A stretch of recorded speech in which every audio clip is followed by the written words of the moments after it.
Welcome, ladies and gentlemen, to the Circle Debate Podcast. It's the previous one I would see here. And today, ladies and gentlemen, we have an honorary guest. We've been wanting to have him on the show. We finally got him on the show. Ladies and gentlemen, he runs Memphis, Tennessee like there's no tomorrow because he is the Flamboyant Mauler. But if you don't like that, you better kiss his attitude. And ladies and gentlemen, help me welcome Precious to the show. How are you, Precious? Yoo-hoo, yoo-hoo, hey everybody. I'm good. I'm great. I'm great. Thanks for having me on the show. It's an honor. Thank you very much, Mr. Ivan. Oh, it's an honor ourselves to have you on the show. A great honor, especially to have Precious on the show. So let's start out, Precious. So how your journey began in professional wrestling. So take us through your journey of how Precious began in pro wrestling. Okay. And believe it or not, I got some of my trophies and my plaques and everything. Those was my very first Precious boots. So they're actually retired. But I have this plaque. I had it actually made. It came off from when I first started in the business. It's called History Behind the Makeup. Oh, wow. Okay. Oh, I come up with my own. God gives me my own ideas, and He just give them to me in my head. But my first experience when I first broke into business, I was actually an athlete in high school. I played basketball, played football, but I was too short. Like I'm 5'7", 5'6", maybe 5'7", 5'6". I was too short to actually go to college and play basketball professionally. So what I did was I was working at I don't know if y'all have any in out that way out west, but it's a gas station called Exxon. yeah, we have it somewhere around here. Yeah, but up north in California, we have it. Yes, I was working there, and a guy that used to work in Memphis, the Memphis territory, and he worked in WWE for I think 2 years. Reggie B. Fine. I got a chance to meet him, and I asked him. I said, "Man, look, I would really love to be in the business on routes. This is what I want to do." And he said, "Okay." He said, "Here's my number. Take my number down." He said, "Call me, and I'll hook you up. I give you a call to. I give you another guy's number, uh, and he'll train you." Which my trainer, he was trained by Jerry, Eddie Marlin, and Jeff Jarrett. And his name is Charlie Parks, which he's passed away now. He's been gone 10 years now. He actually died at a show in my arms of a massive heart attack. So Charlie trained me, and that's where the journey began. It started in May of 1999. What was the name of that facility? What was the name of the school? The company name was IW, and it was we actually trained in his backyard at his house. Oh, okay.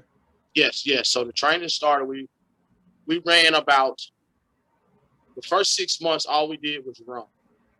We ran like 4 or 5 blocks every Friday, Saturday, and Sunday before we even touched the ring. So we called it our own little dungeon. Yes. So that's how I got started in the business. Oh, definitely.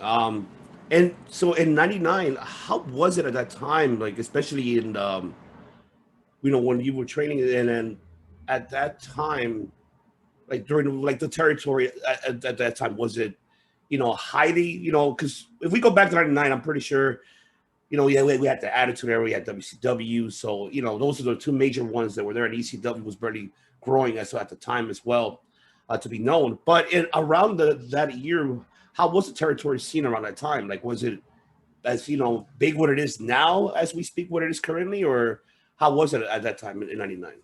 In '99, in the '99s and 2000s, you had what was called. It wasn't so much territory. Mm-hmm. You had WWE, which was called territories, but my mind is not working right now. It was called developmental. Oh, yeah, developmental. Okay. Yeah, developmental. So in Memphis, you had Power Pro. Yeah, you had Power Pro with a lot of guys came out of Power Pro. They was doing the loop at the time. You had Ohio Valley, which they had the developmental deal in California. I mean, in Ohio, in Louisville, Kentucky, with Danny Davis. Yeah. So at that time, you had guys from Power Pro working guys in Louisville. So you had I don't know if you remember Reckless Youth.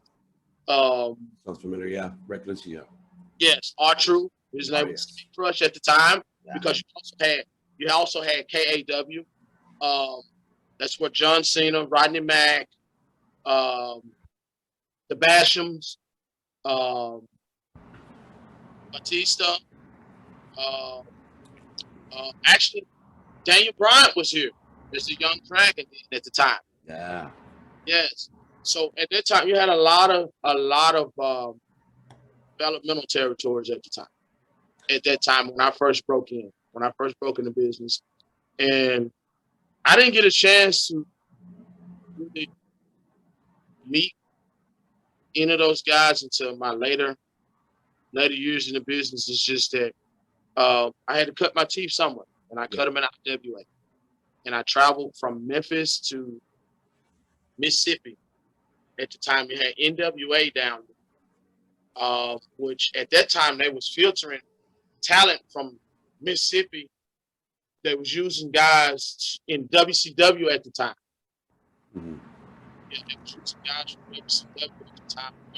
Ron Bumpers, Ron Rage, and I think his name was someone. I think it was either Sarge or Mickey Ray. They was doing extra work for WCW at the time. Oh. Yeah, so you had more so it was developmental territories at that time. And let me ask you this as well. Wasn't Jerry Lawler also was running his territory as well still at that time, 99, or not, or he wasn't at that time? It was at the time they was transitioning. It was like USWA. Yeah, USWA. Then it was you had USWA, KAW. Yeah. And then Lawler, well, I don't know how it went, but at that time, USWA and I think KAW merged, and they merged. So then you had William Regal and all those guys coming down, polishing guys up, getting them ready. So at that time you had it was USWA and KAW. Then they merged. Then it became Power Pro. Then you had Randy Hales. You had Kurt Angle was in Power Pro. You had what was his name? Big Daddy Smooth at the time, which was Rikishi. He became Rikishi. Oh, okay. Yeah, Rikishi at a later time. Kurt Angle came through here. The Rock, Rocky Maivia, Flex Kavana. Yes, he came through here through the Power Pro days, USWA/Power Pro. Mark Henry as well. Oh my God. Okay. And let me ask you this question before I move on to asking your first match. What I'm curious to know is, from your class when you were training at that time, is there anyone who's actually, from your class at that time that is still currently performing? Is there anyone that trained alongside with you that time? Is someone currently right now still performing as we speak, or it has been on the TV role as of late, or you're like the only last one left? Oh, it was, and we're gonna get into that. We're gonna get into that. Okay. It was actually my. Oh, you went on mute, by the way. There we go. Brother, a guy named Dan. He went on and became Simba. You had one guy actually passed away. He had a bad heart. He passed away. So no, I'm the only one from that class that has actually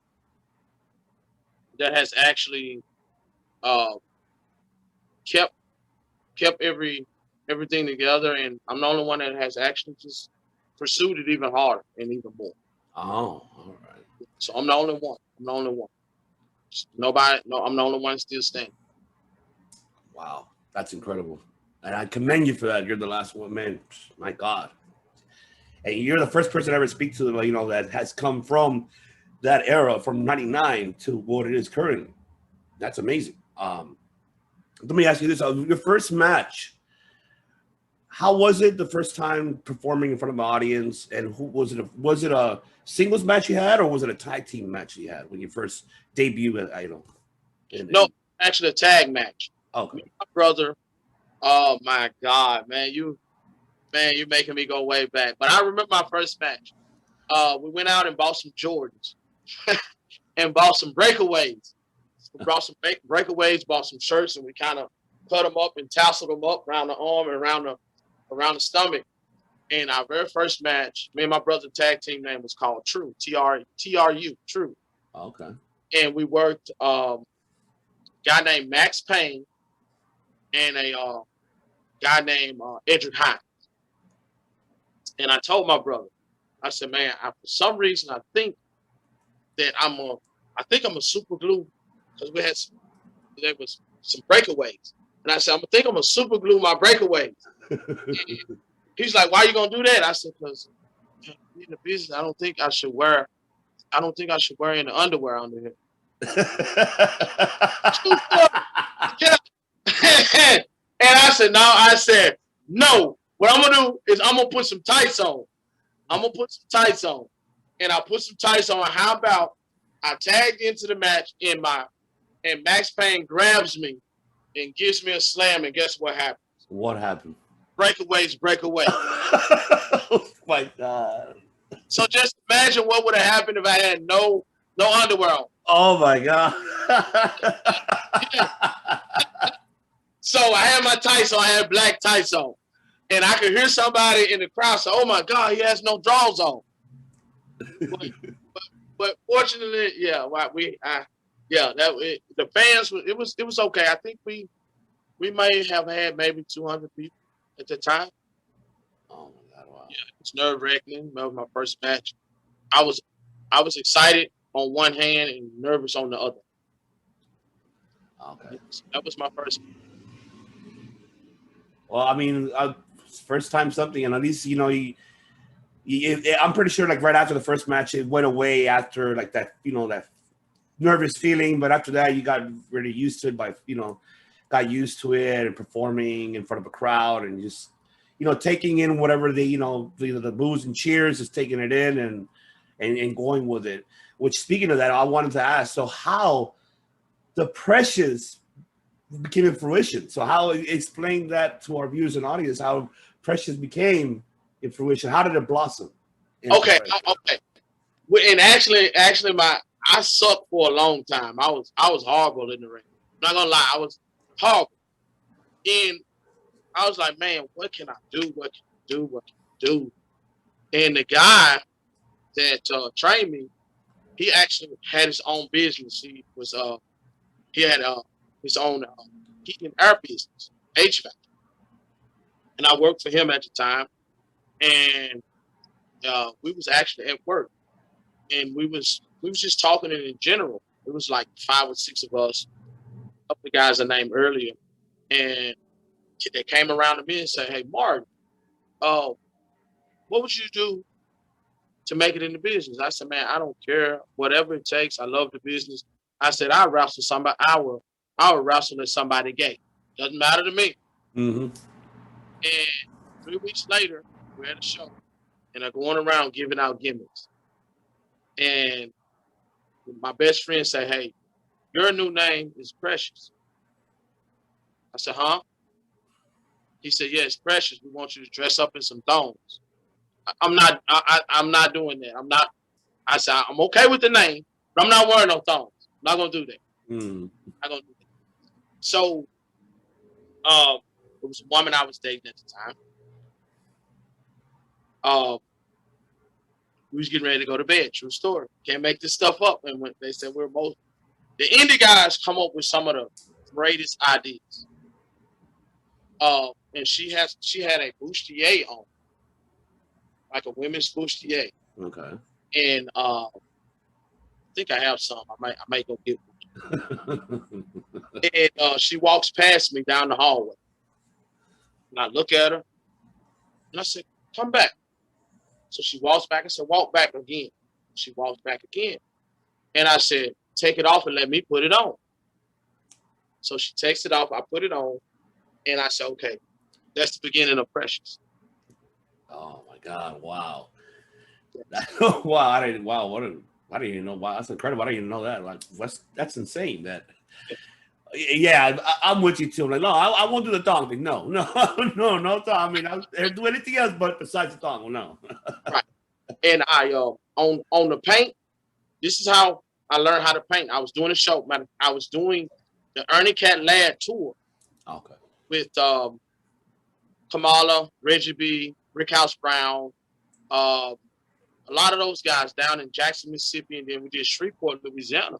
So I'm in the dressing room, and I'm sitting right beside Kamala, sitting right beside Mr. James. I call him Mr. James. He's gonna forever be Mr. James to me. And this is how he talks. So he's sitting back and he's painting the moon and the stars on his stomach. And he looks over at me. He said, "Hey, wearing that to the ring tonight?" I said, "Yes, sir." "Well, I got an idea for you." I said, "What is that, Mr. James?" He said, "Well, come here." So he paints the heart on my face. He said, "Do you think you can keep that going?" I said, "Yes, sir." So Mr. James taught me how to paint my face. That is awesome. Wow! I didn't. That's incredible. Oh, wow! Oh my God! I love that. Thank you. Yeah, Man, come on! Oh my God! See, hearts out to Kamala, man. Wow, that's it. So you tell it. So even him as well, like just him while he's looking himself in the mirror, painting his stomach with the stars, and came up with the idea. Then he like, this is the great idea to put it right there. I love it. That's and honestly, it goes with it. So kudos to him for him, giving you that idea, and kudos to you for going with it still. And I love it. I love it. thank you. It's just at the time, I had, like I said, Rikishi was on that tour at the time. He had just his contract was up, so Rikishi, we call him Junior. Rikishi was on that tour as well. So that was a good idea. Sid Vicious also. Sid was on that tour as well. So and yeah. So I was just a young guy and just trying to find my niche in the business. That was it. And I was listening and soaking up all the information and everything that was told and was given to me. And Reggie told me, he said, "Man, once you get good enough, I'll come back and get you and I'll take you to TV." So in 95, I get a phone call. I didn't answer because I was like, why is Jerry Lawler and Corey Mackin calling me? I'm like, how'd they get my number? And make a long story short, I finally answered my voicemail. And I called Lawler back and they said, "Hey, we want to use you on TV as Private Precious." So I actually have something here. Lawler was doing Lawler's Army. And I spray painted the helmet. Oh, I love that. Lawler actually drew this. Wow. Jerry Lawler drew this on the helmet. Oh my God, I love that. I love that. Now this is the young journey of Precious. Yes. So that's how I got started in the business, and kind of went from there. Started doing TV and wasn't making money at all. Maybe it was getting a hot dog and a Coke, or at that time it was always a handshake. "Hey, you'll be back next week?" I'm like, "Yeah, I'll be back next week." So that's how Precious got started. I love it. And during that time as well, something brought it was that I was intrigued and I wanted to get your thoughts. Which rest his soul, rest in peace. And how was the chemistry, the match that you had with Brian Christopher at the time? Oh man, you gotta give me a minute.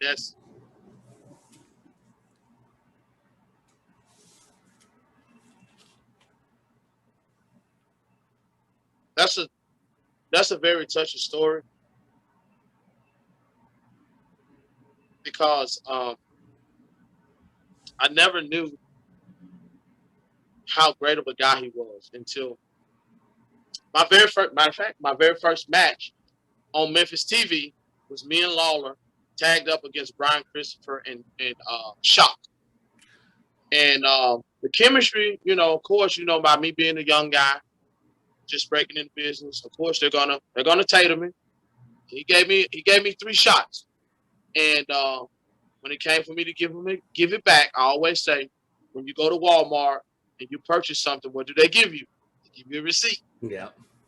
So I gave him one, and the chemistry with Brian, which Kevin Lawler, Kevin started a company called Wildfire Wrestling. This was about 5 or 6 years ago.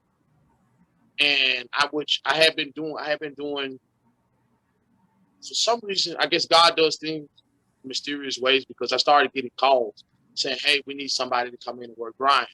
We need somebody to come in and work Brian. So I'm traveling, I'm doing Mississippi shows, doing Arkansas shows, and I'm working Brian. And and we actually got a chance to work a program with Wildfire Wrestling. And chemistry was magnificent. For someone that was brilliant in the ring, Brian was very brilliant. He taught me a lot. He taught me a lot about my character and my character. He taught me how to hone my skills. That Brian did. And the reason the subject is touchy is because Brian stayed with me for a little. Really? Yes. He stayed with me for a little while, and actually I picked him. Actually, he called me and said, hey, Precious. I said, yeah. He said, hey, man, I'm going to fly out. He said, I got to do some shows, and I'm going to fly to Indiana. He was doing an IWA show with Jamie Dundee, and Chase Stevens. And I took him. He came over my house, and I drove him to the airport. And I let us go. He was like, hey, man, I'll be back in 2 weeks. Is it okay if the car stays? I said, sure. So leading up to those events, he called me. I knew exactly. I know what happened when things happened in the hotel. Whatever happened, I wasn't there. I can't say, but he got his teeth knocked out and all that. The week that he went to jail before he passed away, I actually talked to him. And he was doing a show. He was on his way home. He called me, and he said, Fresh. I said, yeah. And he said, hey, man, how you doing? I said, good, Brian. And we talked. And he said, hey, man, what's going on? He said, some lights on me. So he gets stopped. So I'm actually on the phone with Brian during the time he gets stopped and goes to jail. And what happened. Yeah. But hands down, Brian was a great guy. Great guy.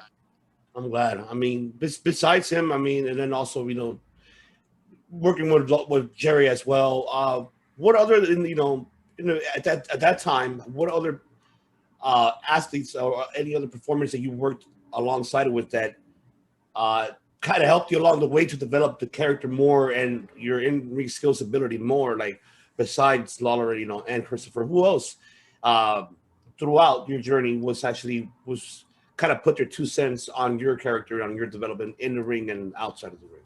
Okay, well, you actually, I gotta give a lot of credit to this guy named Johnny Dotson, which he worked.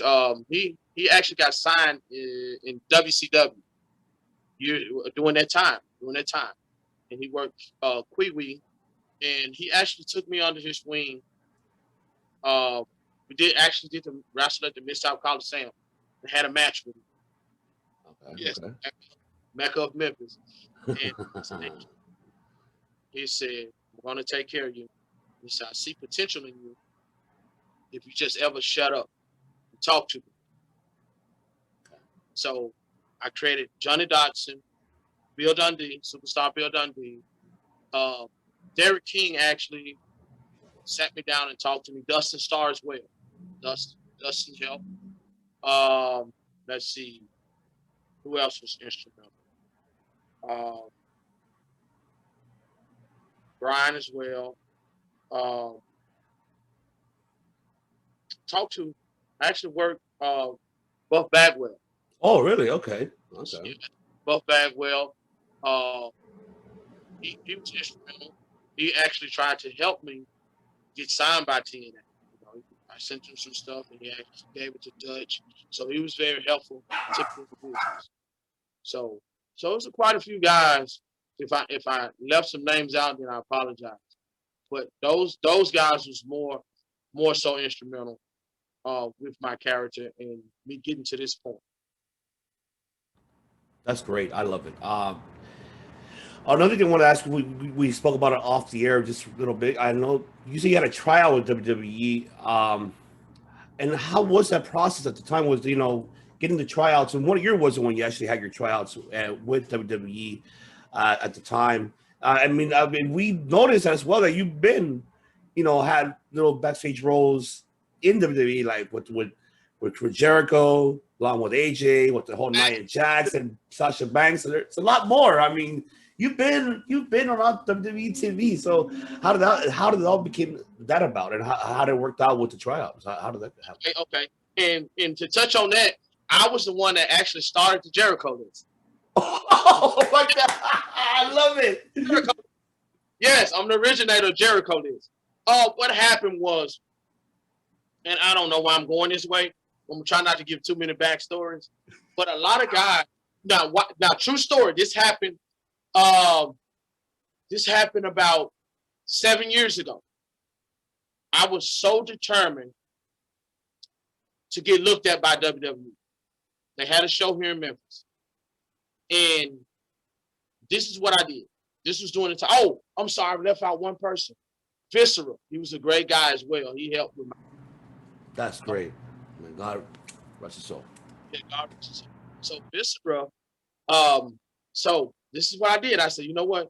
I'm gonna make WWE look at me. By all means. So I said, so I go in my closet. I said, in order to look the part, you have to dress the part. Yes, so I put a suit, tie on, and I have my wrestling bag, walk across the street at FedEx Forum. Can't make this stuff up. True stories. So I get my bag and I walk down the runway, walk down the tunnel, and the security stopped me. He said, "Yes, can I help you?" I said, "Yeah, I'm here for a WWE trial." And at that time they didn't have a list on who was supposed to be there up top in security. So I get there and I walk down and I'm just standing there. I'm like clueless. I have no clue on where I'm supposed to go, who I'm supposed to talk to because I wasn't invited. Guy named Alan Steele, he's from Memphis. He sees me. Yeah, he sees me. And I just kind of spoke around, sat around, and I didn't say much. Arn Anderson walks by and had a portfolio in my hand. I had Arn Anderson up. I said, "Hey, how you doing?" He said, "Good." So I handed my portfolio. And he takes it and does something. I don't know what he did. And security comes up to me and say, "Hey, you're not supposed to be here, so we're gonna ask you to leave." But thanks to Viscera, he was like, "No, he's cool with this." So I that's how that happened. But with me getting looked at, uh, it was just my time. I had been sending stuff, and the answer was always no, always no, no, no. Your in-ring ability, no. The body doesn't look good, no. I said okay. So eventually, I come home from work and I said, let me check my email. Check my email, get an email from John. I'm gone. Hey, we'll be in Memphis such and such day. We'll be in Alabama this day, and we would love to have you doing some extra work. And I'm like, wow, wow. So I actually set up a website at the time. WWE, you could set up, you could create a website, create a page where you could send your videos and your pictures and everything in. So I was sending all that stuff in, and they finally called me. So I ended up going, and I went up four times, and the last time was I want to say in 99. No, I'm sorry, not 2019. Actually put it up and did work for them. I had a tryout with them then because they won't do trial. The only time they do trials is on Tuesdays. Okay. Before TV, before SmackDown. And I got in. I worked this guy from St. Louis, and we had everybody sitting around the ring, from Triple H to Shane McMahon to you had all the top guys. You had everybody. You had everybody sitting around ringside watching. And at that time, that's when we said that off air. When they told me, they said, "Hey, we already have a valid TV drink. Yeah. That your in-ring ability is not good. We just already have a valid TV drink." So I knew what that meant. Was already have somebody with a character. So Yeah. Something different or something. Yeah, but I feel like their Velveteen Dream is nothing compared to Precious. I'll tell you that right now. Screw that shit. I'm saying it right now. I'm saying it here first, ladies and gentlemen. Yes, there's no this Velveteen. Sorry, there's no one just such as yourself, Precious. Nobody is like you. I'll tell you that right now. Nobody is. Thank you. Yes, I was ahead of the curve, way ahead of the curve 15 years ago before anybody started doing a flamboyant, or I would say that character, that gimmick. I was ahead of the curve. And it was always, I was always so close because I even knew during the time that nobody knows this, but at the time I was negotiating a contract. Saw SAW in I can't remember, was it in Nashville at the time with Reno Riggins and Jerry Jarrett. They were shooting a pilot that was actually going to get ready and start a company. And Jerry Jarrett got sick. He had triple bypass. That's who I was actually talking to. I was negotiating the contract in because they was getting ready to go mainstream. And Jerry Jarrett got sick and he had to pull out. So there went my deal. This was in 2012. When that was happening, because I actually talked to Jerry. Wow. So I had a trial with TNA. I actually did TNA gut check. Real? Okay, yeah. Yes. Okay. I did 3 months before they actually started doing it on TV. And Brian Hebner, Earl Hebner, Brian Hebner, Earl's son, and Brian Hebner and D-Lo was there. And it was like 12 of us. And we had to try out. And we do our interview, do our promos and everything, have our matches.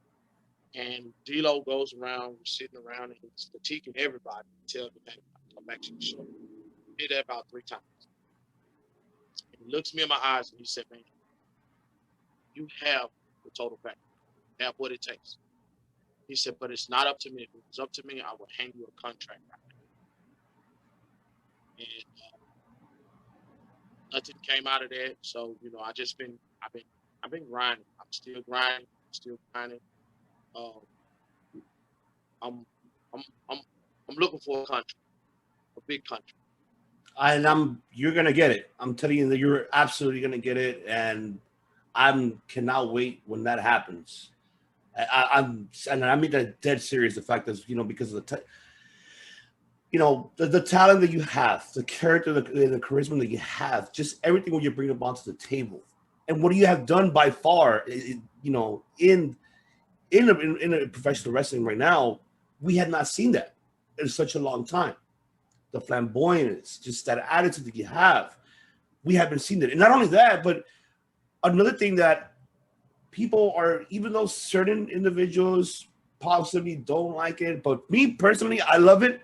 The fact, the way how you're actually, how you introduced it, how you developed it, and how I feel that it hasn't been exposed as much. But you've done, besides regular matches, but also intergender matches, and people are not really familiar with that. And back in here, maybe we could say Lucha Underground. Now that was it. Honestly, there's nothing really. Nobody has done that. Not even right now, this current product, nobody has it, but just you guys, yourself, and with Championship Wrestling from Memphis, you've been doing that, even besides them, but also in the other independent circuits.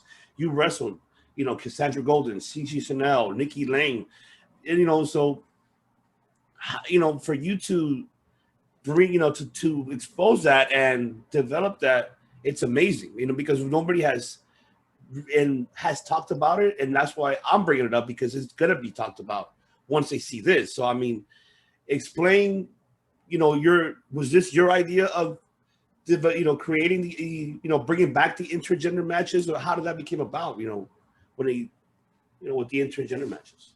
No, I'm I'm an easy guy to work in the ring, very easy. Mm-hmm. And back when I first started this character, I always wondered, everybody come in the dress, everybody that comes in, I want to work Precious. I want to work Precious. I'm like, why are they picking on me? But it wasn't they was picking on me. It was them helping me refine and polish my in-ring ability and talent.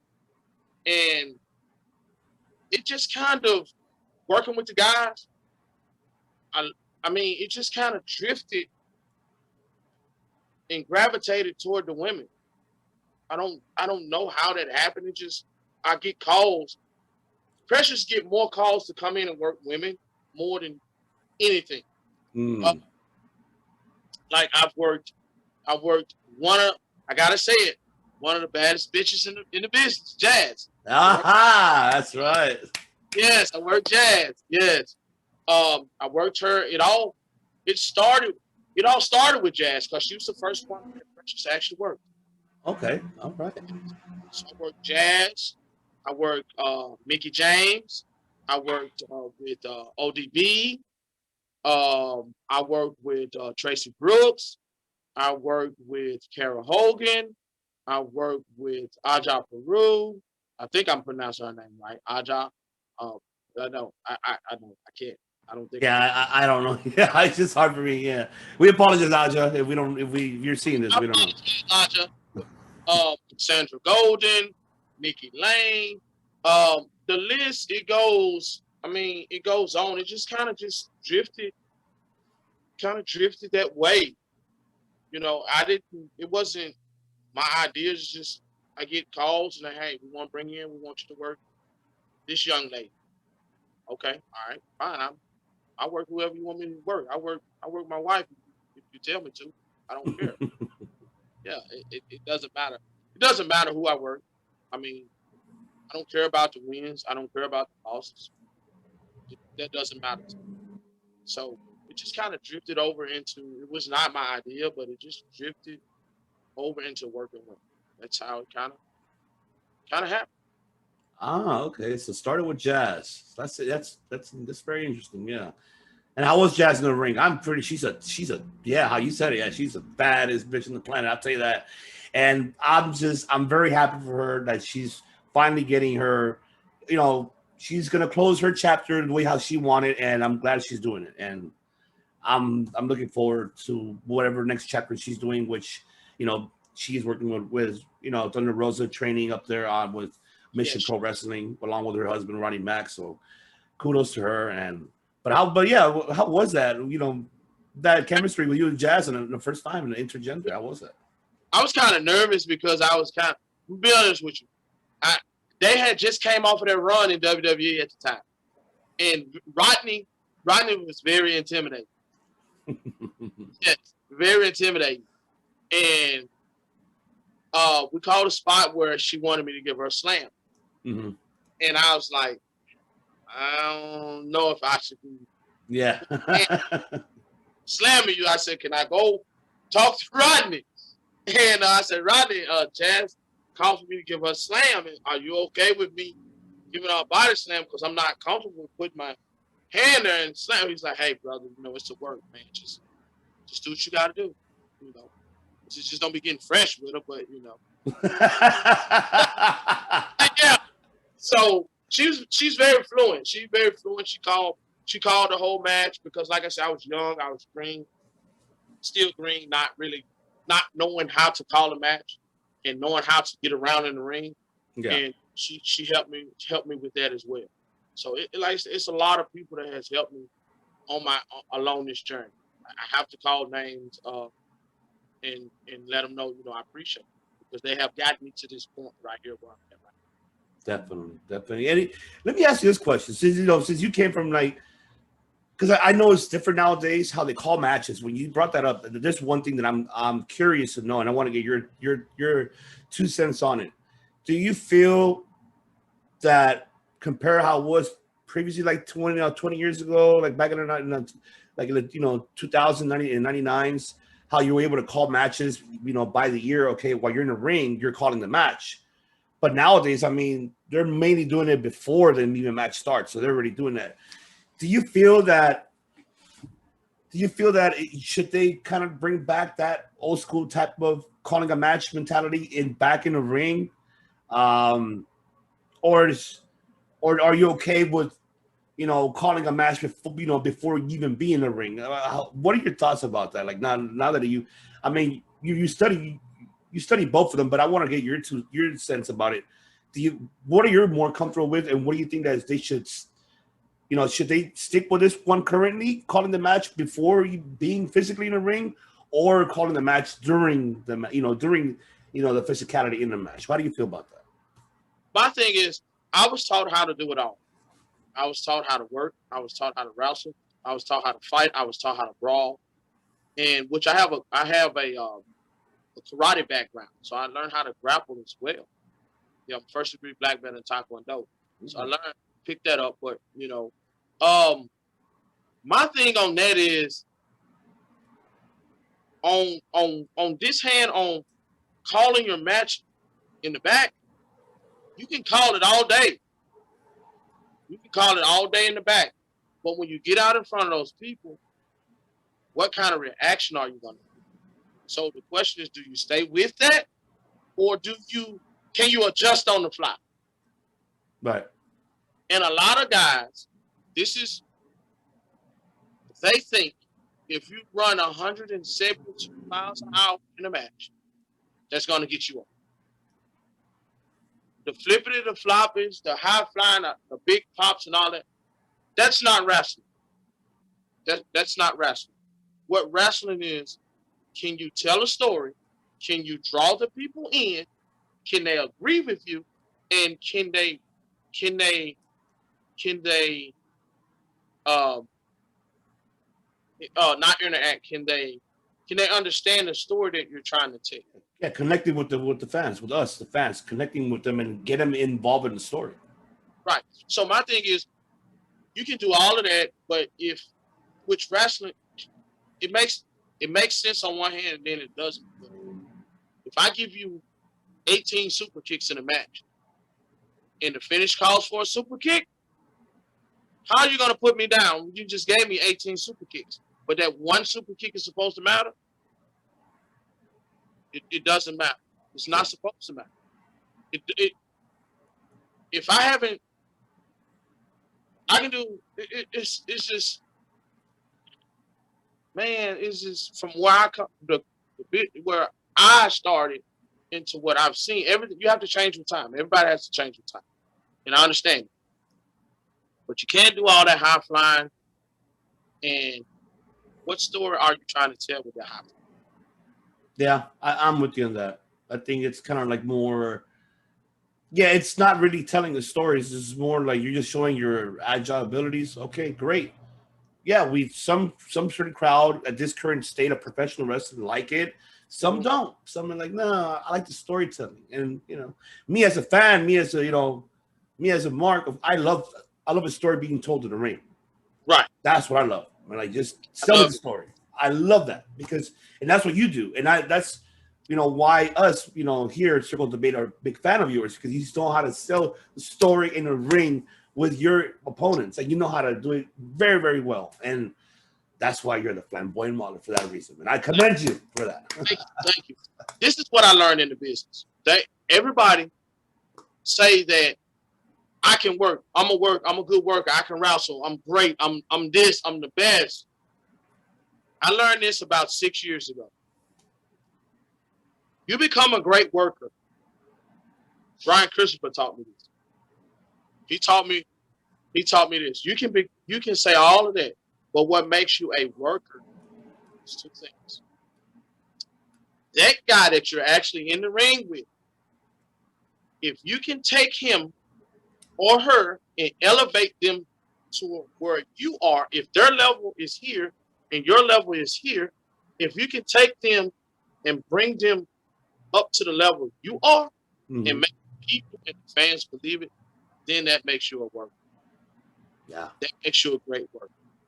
You have people like Ric Flair. Ric Flair, for instance, was one of the best that could do it. Definitely, He would take the mid-card guy, whoever he's working, he's here, and he could take them and elevate them to the level where he was. And that makes you a great worker. Absolutely. That I've had that on my chest for so long. It just that makes you a great worker in the business. If you can do that, if you can elevate someone else's talent to where you are, then you're good. Definitely. Before the whole, like, let me ask you. So before the whole the whole global pandemic, stopped everything with the fans, everything. Before that, how was it being on the road? Going to different territories and perform, and how was the audience? Accepting Precious, in different territories. How was it like? Being on the road, and would you go by yourself, or you have a partner in crime on the road? And so, I mean, how was it before the whole shutdown happened? Well, before the pandemic hit, and at that time, I've been I don't want to say I'm a loner, but I've had maybe five on the road with me, but I cut them off because they don't want to listen. Like, shut your mouth, be quiet. I got your book. Just I mean, you learn to get your feet wet, get your foot in the door. So I don't really travel with anybody. I travel just me, my wife. We travel a lot. I wasn't. I was doing, like I said, I had just come off of working with WWE. So I had gotten to the point where quality is better than quantity. Meaning that, yes. Meaning, people don't know. Just watching this don't know what the meaning is. Quality. I would take quality, meaning the quality of a show, any day over quantity, because I've done it for so long. There's no knock on any company. I don't want to come off the wrong way and say, hey, this company. No, I'm not like that, because I work for anybody that calls me. But at my time, at this time, and at that time in my wrestling career, I'm looking to elevate, and I want to be in front of people that can see me, that can actually say, hey, Precious, man, let me put in a phone call, and man, let's get you somewhere. Let's get you somewhere. Let's get you looked at. So that's what I mean by quality. Quantity, I've done all the quantity. Been in the business 15, 16 years. You can never have enough matches under your belt, but you want to be where you can be seen and noticed. That's what I mean by quality over quantity. Indeed, absolutely. Yeah. So I wasn't doing too much. I was working for Dustin. I would do a couple shows if I knew the promoter. They call me. I'm like, yeah, sure, I come in. The people, they love Precious. They love. I mean, signing autographs, taking pictures. I got friend requests right now on Facebook. I have no clue who they are. And, yeah, I have no clue. And some of them, and I see them at shows, and hey, man, did you get a friend request from me? I'm like, I don't know who you are. So and so. Oh yeah, I did get that one. Oh yeah, I'm a big fan. Okay, I answer. So I wasn't doing too much. Like I said, I was just working for Dustin. I was doing a couple shows here and there in the gym, working out, eating right. So that's what I was doing before the pandemic. And yeah, that's what I was doing. So how was it? How did it become about with Dustin and with him bringing wrestling back to Memphis? Bringing championship wrestling. So how did that become about? Your involvement and the chemistry with you and Dustin, and for you to be involved with championship wrestling for Memphis. How did that become about? Oh, okay, yeah. It started. It all started with my TNA trial. It all started. Yeah, okay. He found out that I had a shot, and he shoots me an IM, and like, I've seen him. We worked a couple shows together. I never worked with him. I remember when he first broke into business, but that was it. That's as far as we went. And had my trial, and he actually put me over. He shot some emails to some guys. Dustin worked for WWE. I maybe it was 2 or 3 years. He got signed with them, and so he calls me. He said, okay, if I get your number, I call you. And this was in 2009, and when I had 2013 when I had my trial in TNA, and he calls me and we talk, and he's like, hey man, I wish nothing but the best for you. I hope you get signed. Congratulations. In the relationship, it just basically developed from that point. It developed from 2013. Him and Maria, his wife Maria, they started on CW30. Started on there with Memphis Wrestling, and he calls me and he said, "Hey man, love your gimmick. Me and my wife, love your gimmick. We want to use you on some stuff. Would you like to come to the studio and shoot some stuff with us?" Like, yeah, that's great. Yeah, okay. I'm grateful for that. So Dustin has been. He's actually been a great catalyst. He's given me the platform to really show what I can do. So I got to give all praises to Dustin and Maria because they have given me the platform. I give all them that credit for now, for right at this point right now, because they gave me the platform. Definitely, and I think we thank them for bringing back, wrestling back to Memphis. Even though we're in California, but the history of Memphis is so rich up there with just the professional wrestling scene that I was heartbroken that it was just done. Like once Jerry Lawler stopped with the USWA, and it wasn't really much out there, to be honest. I mean, that it was exposed to us here, nationally wise, and international wasn't for us to be being to see what's going on. But it was something else after that, and for Marquez and Dustin to bring that to those type of territories back is great, and I love it and big fan of it, and that's how I became so much of a fan of championship wrestling from Memphis, because seeing yourself and everyone else is like, yes, this is what us as fans. I'm more of an old school fan. I'm not really, I do love the current product, but I'm more of old school. I'm more of the '90s old school. Like I love it. I love these type of territories. I love it. Right. So with Dustin and Maria, we never died. Kevin Lawler had a great opportunity because I was one of the top guys that worked with Kevin. It was called Wildfire Wrestling, and we had great opportunities to do TV. But certain things would come about, and it would be like, if you not using certain people, we can't put you on TV. Right. And it was always about the young guys. It's the young guys. And if you never take the time out to give us, the younger guys and the young ladies in the business, an opportunity, how can you keep the legacy? How can you keep it going? You can't. Because if you keep your foot on our neck and not give us a chance, an opportunity, then of course it's going to die. Because circle around this guy, that guy, this guy, and it can't be circled around.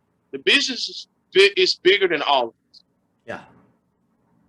So it never died. It's just that you had people in place that if these people wasn't associated with it, then no, we don't want those. We don't want you. And that wasn't fair to us. Yeah. It's not fair. And like, thanks to Dustin and Maria, hey, they said, hey, we're gonna do this and we're gonna use these guys, and that's it. That's it. Yeah, definitely. And let me ask you this question. You've been in the business for quite some time. What can you say by far? Because I know you're not done yet as we speak, but what has been by far your defining moment in your career by far as is still, still you like how you said off the air, you're not done yet. You still got a lot more that you want to accomplish, which we'll get to. But as of right now, currently, what has been by far your defining moment in your career as of right now? Well, I met my wife in the business. That's the defining. I gotta put her over too. You gotta put over the wife, man. Yep. Wife over. I have two defining moments. Too. One was, just me getting the opportunity. I was actually one of the last guys to wrestle in the Mid-South Coliseum. Oh yeah. That's the Mecca of Memphis. That's the Mecca of Memphis, man. Definitely, yes. Yeah, so that was a defining moment because you're a kid and you're sitting maybe 1,000 rows up in the nosebleeds. I would save my aunt, may God rest her soul, she would give me 50 cents a day for butter cookies, but I would save my 50 cents to equal $5 so I can get me a ticket on Monday. Awesome. Oh yeah, that's awesome. Yeah. So just from that time, sitting in the crowd, sitting in the arena, and then having an opportunity to do what I love to do and get an opportunity to do it in the Mid-South Coliseum, hands down. That's one. And two was when I got an opportunity to when I got the call to do extra work. That's great. And speaking of that, you didn't mention. Okay, you mentioned about the Jerry. You're the one that created originally gave Jericho the list. Explain that to the viewers because they're like, wait a minute. What do you mean by that? So explain. Give us more detail how that became about the list. Okay, so we're back. We're back in the back, and we're getting ready to shoot the spot for TV, and they come up to me. The writers come up to me, and they just say, "Here." They just stick a folder and a piece of paper in my face, and I said, "Okay." So I have an ink pen, and it was Kevin Owens and Jericho. So I'm standing there, and we're just writing. Just say, "Okay, we're getting ready." They said 5, 4, 3, so we shoot. So, and I'm just writing, and I'm writing, and Jericho turns and said, "You know what? That's a good idea. That's the list." So he snatches out of my hand, and he actually makes it a list. So that started the list in WWE. So I'm the originator. So I was there just writing some stuff, just drawing some stuff, and Jericho snatches it out of my hand. So you know what? That's the list. So I started the list, and I actually wanted to continue the list. Why not? Why not? Just call it the Precious list. Exactly. There you go. Why not the Precious list? Yeah. Started off. Why not? The hell with it. Yes. Jericho's not doing it anymore anyway, so he's doing more different things in AEW. So yeah, definitely. Yes, bring on the Precious list. Yes. I don't want to be a part of it though. No. So, I don't want you to. No. Yeah. So that's how the list got started, and that was actually my first time working for WWE at that time. That was the first opportunity they gave me, and I mean, you just whatever they give you, you take advantage of it. It wasn't but maybe 5 seconds on screen, and that's all it takes. To me, less is more. The less you do, the more you'll be seen. Yeah. The more you do. So less is more. That's what I've learned. Definitely. And so our viewers and audience can get an idea. So you're who was actually when you create when you developed and created Precious itself, what was your influences like, that you would watch, like what influences you had? And I know you mentioned one off the air, which I'll mention now. You mentioned Austin Idol, so you might want to mention the other, to the rest of them, to our viewers and subscribers, what other influences you got creating Yeah, Precious? of course. You had Austin Idol, Agent Street. Can't leave out Agent Street. And I love Tully Blanchard because here in Memphis, we had an opportunity to watch like every major company that was around at the time. You had CWA, which was Continental Wrestling with Jerry Jarrett. You had NWA with Ric Flair. You had World Class, which was Devon Eriks, and you had AWA, which was Gunyan. So I had a chance to watch all of that. So when guys started hitting the mainstream with Vince and WWF, I already knew those guys like Scott Hall. I mean, like it just Agent Street, Tully Blanchard, Austin Idol, uh, Jimmy Valiant. I just took a mixture of all of them. Like I have a saying, Precious has a saying, and I just took it, and nobody really paid attention to it.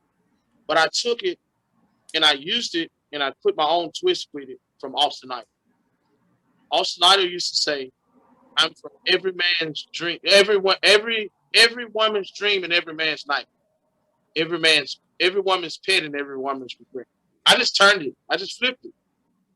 And Precious is from every man's dream and every woman's nightmare. I'm every man's pet and every woman's regret.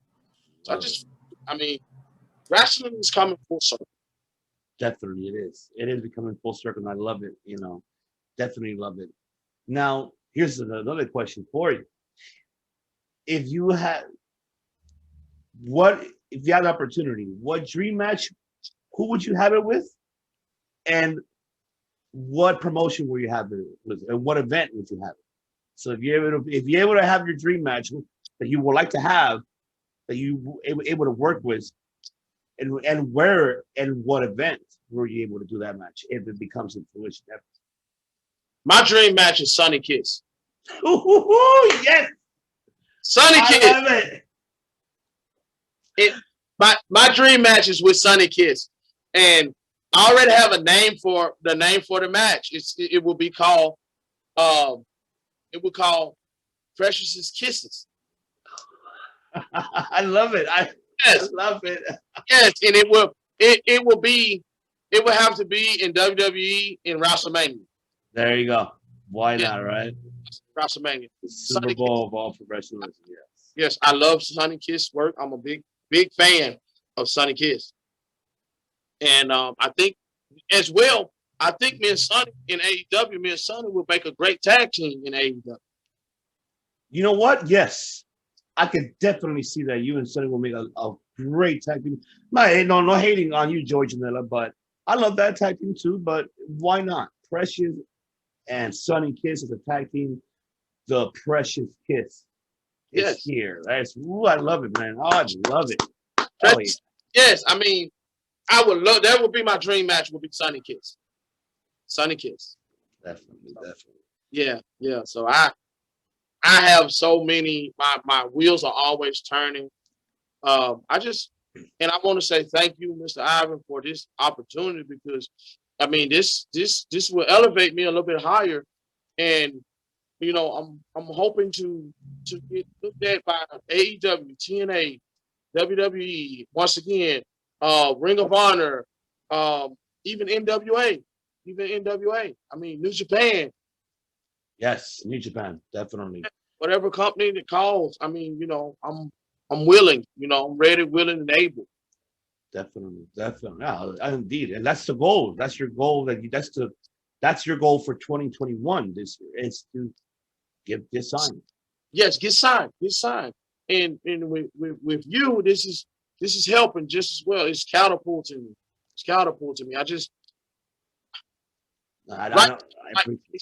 You can say it all the time, but I've been ready. I'm ready now. If they call right now, I say, hey, I got to go. They're calling. Of course, of course. Yeah, yeah. And best believe whenever that day comes, we're gonna be the first one there. Congratulating, we're gonna be the first one putting it all over, and just believe it. Believe it or not, that's always been us here in Circle Debate is giving that level of support. Such as talent yourself that we, support since day one, watching, and will continue no matter what. Which I'm hoping one day you'll get that call. I will. And you will get that call. I'm pretty sure Tony Conner, you're watching this, Billy Corgan, you're watching this, make sure, or even, hey, Levesque, make sure you're watching this too. So definitely, if you get that phone call, I cannot wait. And just bring impressions to AEW, to either NWA, to NXT, or Ring of Honor. Heck, even MLW, Court Bauer, why not? There's so many promotions out there that definitely they're missing that key thing is that flamboyant of what you bring in the ring and outside of the ring. That's definitely. Right. And I'm going to add to that, wrestling comes full circle. It always does. Well, I'm sorry. Everything comes full circle. Life comes full circle. Everything does. Because I was taught this. In wrestling, when you first start in the business, you're in the very first match. When you get ready to retire, guess what? You're in the very first match. But things, you can see the territories developing again. They're coming, and they're coming fast, and they're coming strong, and they're in front of us, and we have to take advantage of it. We have to take advantage. But not only that, all these companies, the big companies, the major companies, the indies are where you're going to find your next superstar. Absolutely. You're not going to find them. You're not going to find them in a TV magazine. You're not going to find them 6'8", built like a brick wall. No. You find your next superstar on the indies. Yeah. Because we've owned our skills. We've been through the grind.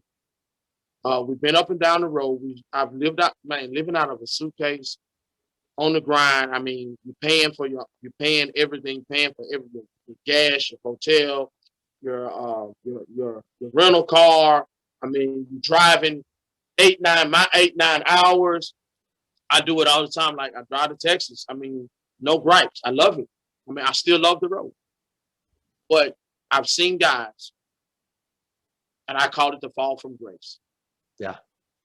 I've seen guys that work in these major companies for years, and they come to the indies, and they don't know how to survive on the indies.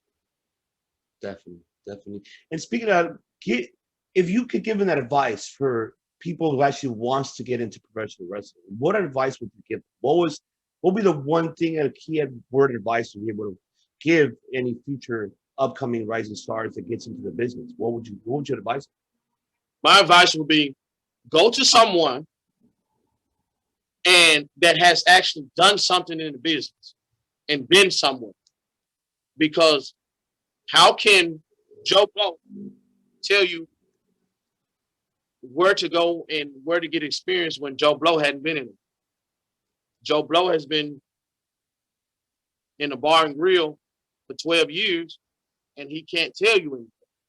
Because like me, I have guys, it's guys, and I don't get it, I don't understand. You take someone like me that's done, I haven't done a whole lot, but I've done some things in the business. Why would you not come to me and talk to me and try to pick my brain and find out, hey man, what did you do how did you get here? What did you do? Yeah. So my advice to the younger guys is get under a learning tree where these people have been places and done things, and learn all you can learn from them. Because if and when you get an opportunity to decide, you'll be ready.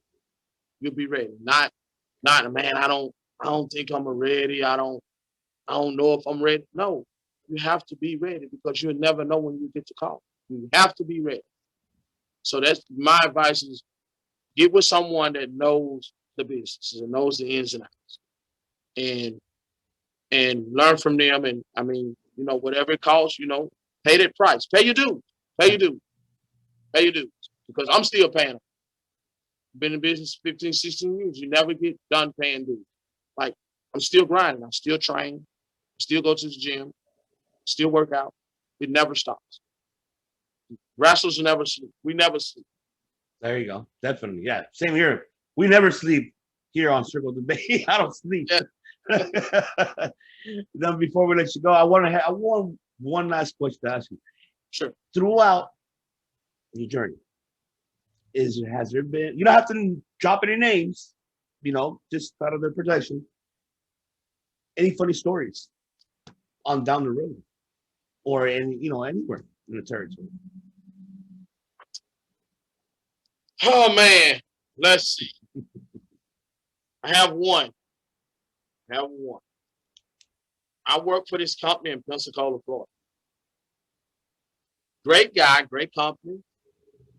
I don't have too many stories with the boys because I really travel alone. Mm-hmm. I really travel alone. So I don't have too many stories with the boys besides us sleeping in. Oh, Okay. man, now you send me back to my early days. Okay, here we go. You send me back to my early days. So remember when I told you it was about 7 or 8 of us,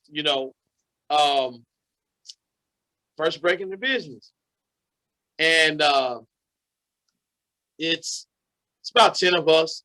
We in 2 cars, a van, and we're traveling. Never forget it.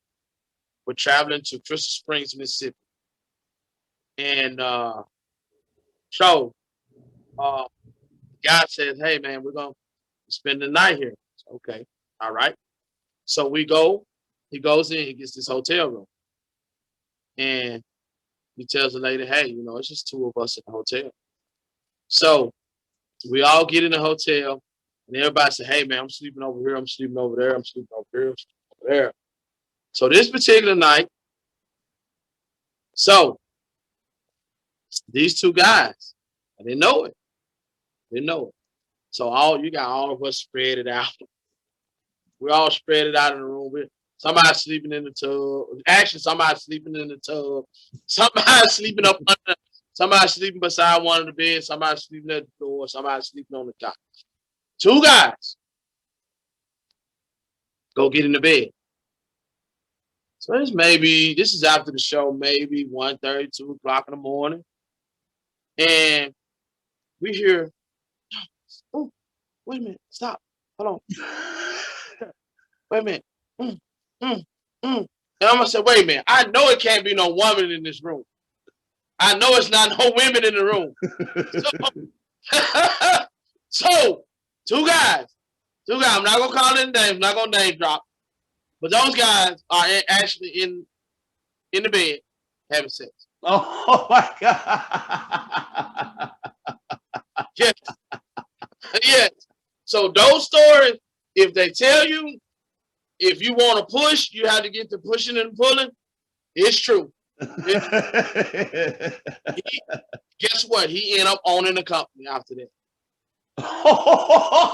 Okay, yeah.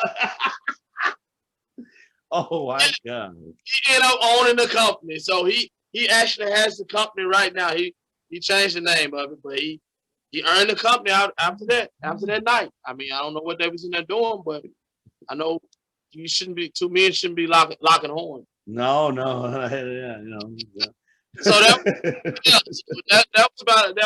That and I have more stories, but that's the one I wanted to tell. He has the company now. No. Here's another one that I, just about talking about championship and wrestling right now from Memphis as we speak. Yeah, yes. Will you be competing in that Rumble for the World Heritage title? Yes. Precious will be in the Grind City Battle Royal. Exactly. I cannot wait. You heard it here first, ladies and gentlemen. Grind City Battle Royal. He'll be competing on May 16th. Keep an eye on that because it will be out soon on Championship Wrestling from Memphis on their YouTube channel. Now, are we going to see a first and newly crowned World Heritage Champion from Memphis, and that is the Flamboyant Mauler Precious. Can we see Precious winning the title? Strong possibility. There you go. Why not? Right? There's a lot more. And I wish you the best. I hope you do. And if you do win that championship, we're gonna have you right back, and we're here in the show, and definitely we're gonna have to talk about that. And you winning the World Heritage Champion, I cannot wait to see that. Of course. More than that. Now, for our viewers and subscribers, and our audio platform listeners, do you have any social media platforms where they can follow you? How can they find Precious on social media platforms if you haven't? Sure, of course. You can follow me on Facebook. I'm gonna get a Precious handle in a minute, but my real name is Martin Boyd. That you can find me on Facebook. I have Twitter, Instagram.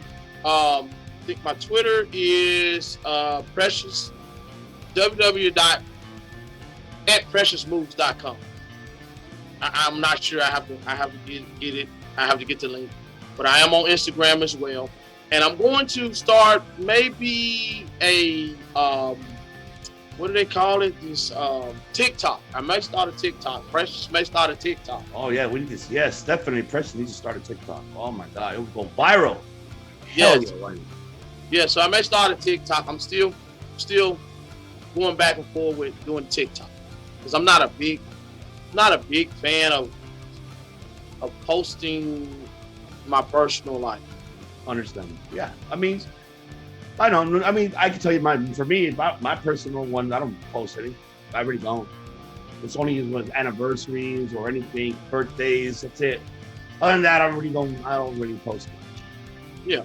So I may start a Precious TikTok. Yeah, may start that and go from there. But I gotta tell my guys, here in Memphis, the Memphis Championship Wrestling, we're all doing a great job. All of us, from the last guy to the first guy to the camera people, the people that's producing the show. We're on to something hot. We're on to something good. Yes. We're on to something very hot. And I just want to keep it going, keep the steam rolling, keep it rolling.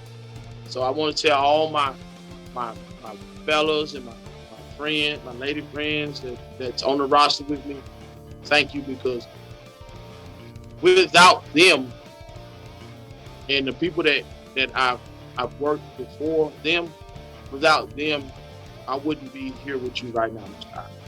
So I have to give thanks to all of those people that helped me get to this point. And we thank you for making us a fan. And we thank everyone as well from Championship Wrestling, Dustin, Maria, everyone in the back, the crew, Marquez as well, everybody, yourself, the whole roster. You guys are phenomenal. Such incredible athletes you guys are, and it deserves a lot of exposure. And it's just the beginning of Championship Wrestling for Memphis and for Precious himself. We will see more of Precious soon, and I guarantee you will see him either somewhere down the line in AEW or NXT or New Japan or Ring of Honor or MLW. You never know. You never know what will happen. Never know. And I say I'm very grateful for you for having me on the show. Thank you so much for joining us. So there you have it, ladies and gentlemen. We want to go ahead and thank Precious so much for joining us here on the show today. And cannot wait to have him back pretty soon. And I would love to have you back at least for a top 5. We don't want to do top 5s. Like, we can do a top 5, whatever you want. We can talk about top 5, Memphis wrestling moments, or we can talk about top 5 anything. WWE could be anything. Any top 5 you want to do, let me know, and we'll get you back on the show with the rest of the hosts and hear your top 5 moments in professional wrestling.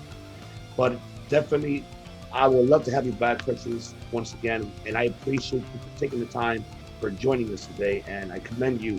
And you don't understand that it's an honor to have you on the show. And I really mean that by the heart, because you are incredible. And that's why you're flamboyant. That's a statement that you prove it.